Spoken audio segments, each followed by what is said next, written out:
ఈ శివుడు గొప్పవాడా? విష్ణువు గొప్పవాడా? అని ఎవరైతే ఈ శివకేశవుల యొక్క గురించి మాట్లాడతారో చాలా అది హాస్యాస్పదంగా ఉంటుంది అని. ఈ మధ్యలో కొంతమంది పండితులు మాట్లాడుతూ ఉన్నారు.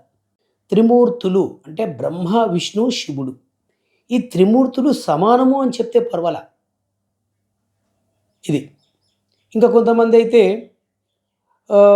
శివుడు, విష్ణువు, బ్రహ్మ అని మాట్లాడితే హిందూ మతం చీలిపోతుంది. ఇది మాట్లాడవద్దు అంటే అది ఎవరైనా మాట్లాడొద్దు. ఇతరులు కూడా విష్ణువు తక్కువ, శివుడు గొప్ప అని మాట్లాడకూడదు. శివుడు తక్కువ, విష్ణువు గొప్ప అని ఎవరైనా మాట్లాడదు. అది ఎంత పండితుడైనా. ఈ మధ్యలో మనము సోషల్ మీడియాలో చూస్తున్నాం శివుడే గొప్ప అని. శివుడు గొప్పవాడైతే ఎవరికి ఏ ఏ ప్రాబ్లం లేదు. విష్ణువు గొప్పవాడైతే ఏ ప్రాబ్లం లేదు. ముఖ్యంగా ఈ త్రిమూర్తుల గురించి మనం మాట్లాడాలంటే అలా మాట్లాడాలి. ఎవరో ఒకరు గొప్ప అనే విషయాన్ని మనం ముందు పెట్టుకొని మాట్లాడాలంటే అనేక వాదోపవాదాలు జరుగుతాయి. ఈ త్రిమూర్తుల యొక్క ఎవరు గొప్పవారు అన్న విషయాన్ని మనం మాట్లాడుకోవాలి అంటే మొట్టమొదటగా హిందువులకు వేదాలు ప్రమాణమైనవి, అతి ముఖ్యమైనటువంటివి. ఈ వేదాలలో విష్ణువు, శివుడు, బ్రహ్మ ఉన్నారా? వేదాలలో శివుడు, విష్ణు, బ్రహ్మ లేరు. వేదాలలో ఉన్నారు దేవతలు, వాళ్ళు వేరు. ఈ శివుడు, విష్ణువు, బ్రహ్మ అనేటటువంటి వాళ్ళు లేరు. వేదాలలో ఉన్నారా? వేదాల ప్రకారంగా మనం మాట్లాడదాం. వేదాలలో ఈ త్రిమూర్తులు లేరు. వేదాలు మరి ఎవరిని పేర్కొన్నాయి అంటే కొన్ని దేవతలను పేర్కొన్నాయి, అది వేరే విశేషం. కానీ అందులో ఉన్నటువంటి వాళ్ళు ఈ ముగ్గురు కాదు. మరి వేదాల తర్వాత ఉపనిషత్తులు. ఉపనిషత్తులు ఏం చెప్తున్నాయి? ఉపనిషత్తులు అంతా కూడా వేదభాగ సంబంధమై ఉన్నా కూడా, వేదాల యొక్క సారాంశాన్ని చెప్పినా కూడా భగవంతుడు ఒక్కడే. భగవంతుడు నిరాకార స్వరూపుడు. ఒక్కడే భగవంతుడు. ఏకమేవ అద్వితీయం బ్రహ్మ అన్నట్టుగా మరి ఉపనిషత్తులు పేర్కొంటున్నాయి. అంటే వేదాలలో త్రిమూర్తులు లేరు. ఉపనిషత్తులకు వచ్చేసరికి భగవంతుడు ఒక్కడే అని చెప్తున్నాయి. అష్టాదశ పురాణాలు. ఈ పురాణంలో ఏముంది? శివుడు గొప్ప అని ఉందా? బ్రహ్మ గొప్ప అని ఉందా? విష్ణువు గొప్ప అని ఉందా? అష్టాదశ పురాణాలు, 18 పురాణాలు. అష్టాదశ పురాణాలలో మత్స్య పురాణం, కూర్మ పురాణం, వరాహ పురాణం, వామన పురాణం, అగ్ని పురాణం, నారద పురాణం, పద్మ పురాణం, గరుడ పురాణం, భాగవత పురాణం, బ్రహ్మవైవర్త పురాణం, విష్ణు పురాణం. ఈ 11 పురాణాలు అంటే 18 పురాణాలు, ఈ 11 పురాణాలు విష్ణు యొక్క వర్ణన తెలియజేస్తున్నాయి. ఇంకా లింగ పురాణం, శివపురాణం ఈ రెండు మాత్రము శివుని వర్ణన చేస్తున్నాయి. దేవి భాగవత పురాణం, మార్కండేయ పురాణం, బ్రహ్మాండ పురాణం ఈ 3 కూడా అమ్మవారిని వర్ణిస్తూ ఉన్నాయి. ఇక స్కంద పురాణం, భవిష్య పురాణము ఇతర దేవతలను వర్ణిస్తున్నాయి. అంటే అష్టాదశ పురాణాలలో 18 పురాణాలలో 11 పురాణాలు మహావిష్ణువును వర్ణిస్తూ ఉంటే 2 పురాణాలు శివుని వర్ణిస్తూ ఉన్నాయి. అమ్మవారిని 3 పురాణాలు వర్ణిస్తున్నాయి. 2 పురాణాలు ఇతర దేవతలను వర్ణిస్తున్నాయి అని అర్థం. ఈ పురాణాలలో నుంచే ఈ త్రిమూర్తులు మనకు కనిపిస్తారు. ఈ పురాణాల ప్రకారంగా చూసినా కూడా మనకు 11 పురాణాలు శ్రీ మహావిష్ణువును వర్ణిస్తున్నాయి.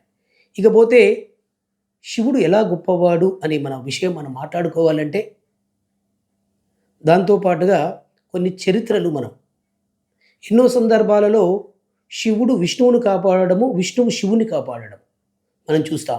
ముఖ్యంగా శ్రీ మహావిష్ణువు పరమశివుని 2 సందర్భాలలో బ్రహ్మాండంగా కాపాడుతాడు. భస్మాసురునికి వరం ఇస్తే ఆ తీసుకున్న వరము ప్రకారంగా శివుని తల మీద పెట్టాలి అని అన్నప్పుడు శివుడు పారిపోతూ ఉంటే అప్పుడు శ్రీ మహావిష్ణువును మోహిని అవతారపరంగా శివుని కాపాడుతాడు. ఇక గజాసురునికి వరం ఇచ్చిన సందర్భంలో మరి తన ఉదరంలో ఉండాలి అని గజాసురుడు కోరుకోవడం వల్ల శివుడు మరి గజాసురుని యొక్క కడుపులో దాక్కుంటాడు. అప్పుడు ఆ సందర్భంలో కూడా మహావిష్ణువే శివుని కాపాడుతాడు. చరిత్రల ప్రకారంగా చూసినా కూడా మహావిష్ణువు శివుని కాపాడుతాడు. పురాణాల ప్రకారంగా చూసినా 11 పురాణాలు మహావిష్ణువుని వర్ణిస్తున్నాయి. వేదాలలో, ఉపనిషత్తులలో ఈ త్రిమూర్తులు కనిపించరు. ఇకపోతే లింగోద్భవము అని. లింగము, లింగోద్భవము అని.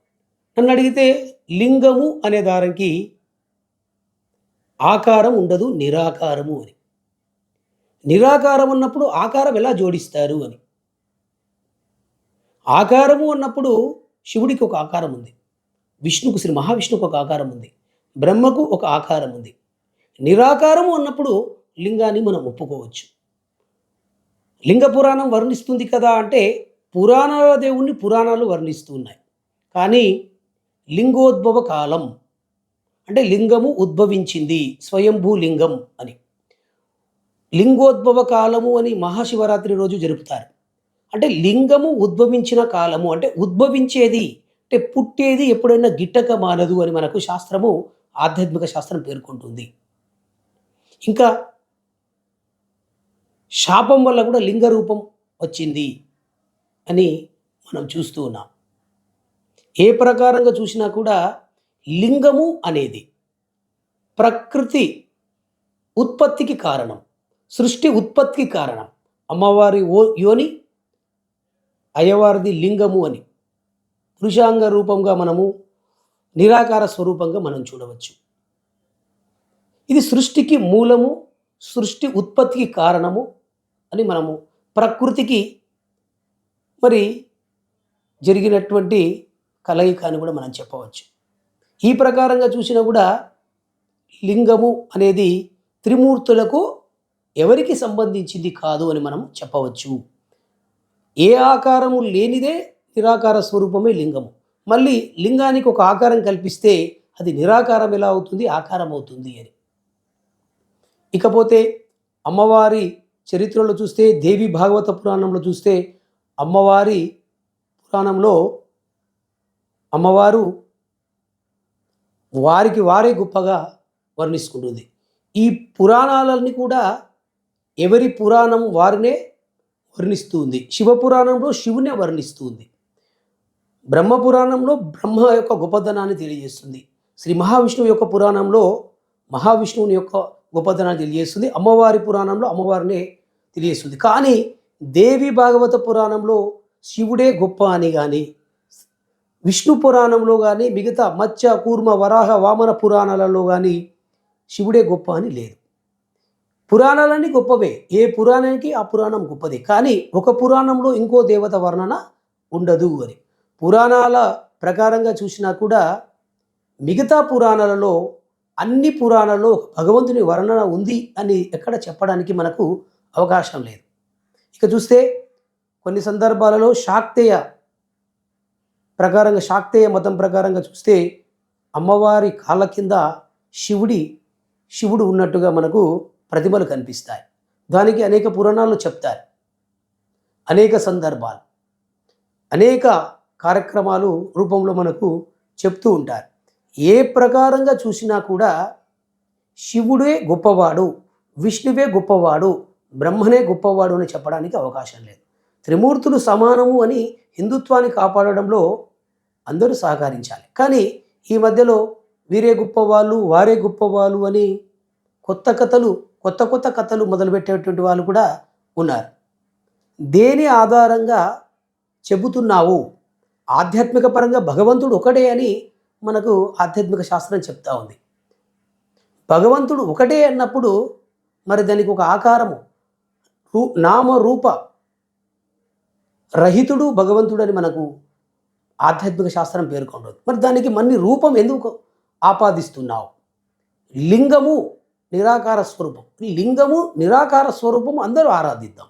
కానీ దాన్ని మళ్ళీ కళ్ళు, ముక్కు, మళ్ళీ మూడో కన్ను పెట్టి అది ఒక శివుడిగా చూపించే ప్రయత్నము, లింగము అంటే శివుడే అని చూపించడము, ఇది కాలంలో కల్పితాలు, ప్రక్షిప్తాలు, పురాణాలలో ప్రక్షిప్తాలు చేర్చడము, పండితులు ప్రక్షిప్తాలను చెప్పడము జరుగుతూ ఉన్నది. ఎవరికి వారే. విష్ణువంతకు విష్ణువే గొప్పవాడు, శివునంతకు శివుడే గొప్పవాడు, బ్రహ్మకు బ్రహ్మనే గొప్పవాడు. బ్రహ్మ విషయానికి వస్తే సృష్టి స్థితి లయ, సృష్టించేటటువంటి వాడు, నడిపించేటటువంటి వాడు, ముంచేసేటటువంటి వాడు, లయకారకుడని. ఇది ఒక సాంప్రదాయ ప్రకారంగా సృష్టి, స్థితి, లయకారకులు. సృష్టికి బ్రహ్మ, స్థితికి విష్ణువు, శ్రీ మహావిష్ణువు, లయకు శ్రీ పరమశివుడు అని. ఈ ప్రకారంగా చూసినా కూడా సృష్టికి సంబంధించినటువంటి బ్రహ్మ విష్ణువు యొక్క నాభిలో కెంచి వచ్చినటువంటి వాడు అని మనకు శాస్త్రాలు చెప్తున్నాయి. అంటే ఒక రకంగా చూస్తే మహావిష్ణువు ద్వారానే సృష్టి ప్రారంభమైనట్టుగా అనేక శాస్త్రాలు మనకు పేర్కొంటున్నాయి. కోసం భక్తులు భగవంతుని కోసం తపస్సు చేస్తారు. కానీ ఒకానొక సందర్భంలో శివుడు తన రుద్రాక్షమాలతో జపం చేస్తాడు. అలాగనే విష్ణువు తులసిమాలతో జపం చేస్తాడు. భక్తుడు భగవంతుని కోసం తపస్సు చేసినటువంటి సందర్భాలు మనం చూసాం. కానీ వీరు ఇరువురు, శివకేశవులు ఇద్దరు కూడా వారు ఎవరి కోసం తపస్సు చేస్తూ ఉన్నారు అంటే వారికంటే కూడా ఎవరో ఏదో ఒకటి ఆధీనమైనటువంటి ఆధిపత్యమైనటువంటి దైవం ఉందని మనకు ఒక అర్థము గోచరిస్తుంది. అలాగనే దేవీ భాగవతంలో ప్రకారంగా చూస్తే త్రిమూర్తుల కంటే, త్రిమాతల కంటే నేనే పరదైవాన్ని, ఆది దైవాన్ని, నా నుండే త్రిమాతలు త్రిమూర్తులు వచ్చారు అని అమ్మవారు దేవీ భాగవతం ప్రకారంగా నిర్వచిస్తూ ఉన్న విషయం. విష్ణువు పుట్టుకను ఎవరైనా చెప్పగలరా? అలా చెప్పినప్పుడు శివుడిని గొప్పవారు అని అనుకోవచ్చు. పోని విష్ణువు మరణం గురించన్నా ఎవరైనా చెప్పగలరా? లేదు, చెప్పలేరు.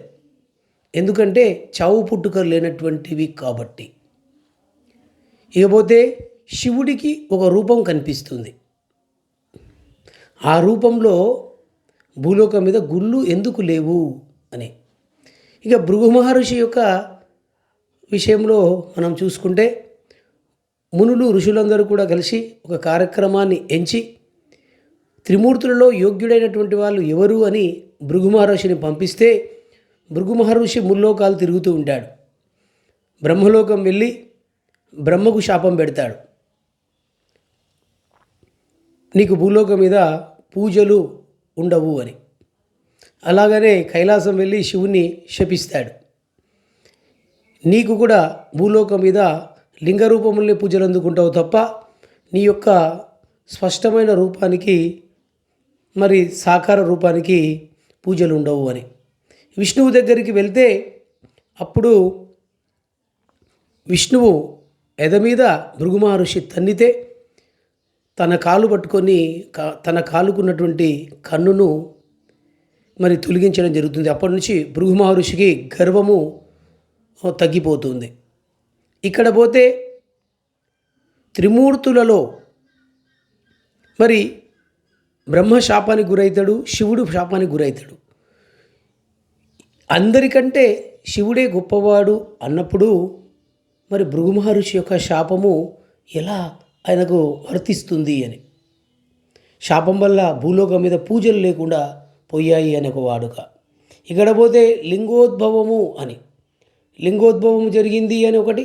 ఇంకోటి భృగు మహర్షి శాపం పెట్టడం వల్ల లింగాకారంలోనే పూజలు అందుకుంటున్నాడు తప్ప సాకార రూపంలో అందుకోడు అని. చావు పుట్టుకలు లేని శివకేశవులలో ఒకరిని ఎక్కువ చేయడము తగదు అని, ఒకరిని తక్కువ చేయడం కూడా తగునా. ఆది అంత్యము లేని ఇరువురు పరతత్వంలో ఏకమైన వారే, ఏకత్వభావం కలవారే అని చెప్పవచ్చు. ఇక విష్ణువు అనే పేరుకు సర్వవ్యాపి అంటే సర్వం వ్యాపించిన వాడు అని అర్థం. అంటే సర్వము అంటే కైలాసములో కూడా వ్యాపించినటువంటి వాడు, శివుడి లోపల కూడా వ్యాపించినటువంటి వాడు అని అర్థం. ఇంకా అచ్యుతుడు అని దానికి ఎప్పటికీ నశించని వాడు అని అర్థం.